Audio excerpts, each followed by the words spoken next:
ગુજરાત સુરત શહેર પોલીસ 31 ડિસેમ્બરના તહેવારને લઈને એક્શન મોડમાં આવી છે। શહેરમાં ડ્રગ્સની ચોરી અને ઉપયોગ પર કાબૂ મેળવવા માટે સુરત પોલીસે નવી ટેકનોલોજીનો ઉપયોગ કર્યો છે। હવે પોલીસ પાસે ડ્રગ્સ ડિટેક્શન મશીન આવી ચૂક્યું છે, જે લોકોના લાળના સેમ્પલથી તાત્કાલિક નશાની પતાવણી કરી શકે છે। આ મશીન પોલીસની કામગીરીને વધુ અસરકારક અને સક્ષમ બનાવશે, ખાસ કરીને જે અલગ અલગ જગ્યાઓ પર ચાલતી પાર્ટીઓમાં નશીલી દ્રવ્યોના ઉપયોગ અંગે કાર્યવાહી કરવાની જરૂર છે। આ કદર જોઈ સક્રિયતા 31 ડિસેમ્બરના તહેવાર માટે સુરત શહેરને વધુ સુરક્ષિત બનાવશે, જ્યાં દરેક પાર્ટી અને જાહેર જગ્યાઓ પર પોલીસની નજર રહેતી હશે।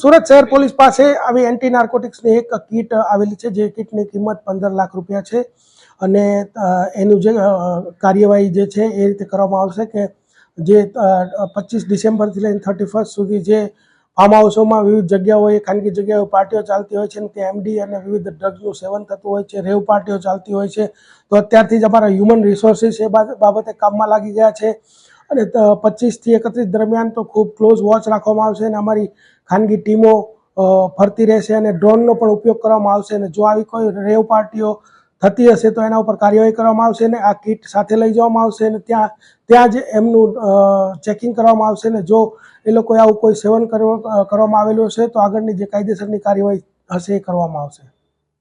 ખાસ કરીને આ કીટ વર્ક કઈ રીતે કરતી હોય છે અને એનું જે રિઝલ્ટ મળતું હોય છે કેટલું સટીક હોય છે? આ કીટ એ રીતે વર્ક કરે છે કે કીટ જે છે એમાં કાર્ટ્રીજ આવે છે અને એની કાર્ટ્રીજની અંદર એની અંદર જે એની સલાઈવા લેવા માટેનું જે કાર્ટ્રીજ છે, સલાઈવા એની જે આપણી લાળ છે એ લઈ અને એની અંદર નાખવામાં આવતા ખબર પડી જાય છે કે એને ડ્રગ્સનું સેવન કર્યું છે કે કેમ, અને ત્યારબાદ એનો રિપોર્ટ આવતો હોય છે, પોઝિટિવ કે નેગેટિવ। જો પોઝિટિવ રિપોર્ટ પ્રારંભિક આવે તો આગળ પછી એને જે FSLમાં ને મોકલવાની જે કાર્યવાહી છે કરવામાં આવે છે। કેટલી મિનિટોમાં ખબર પડે છે? પ્રારંભિક જે છે તો 30 સેકન્ડથી 1 મિનિટની અંદર। આવા અવનવા સમાચાર જોવા માટે જોતા રહો P24 ન્યૂઝ ગુજરાત।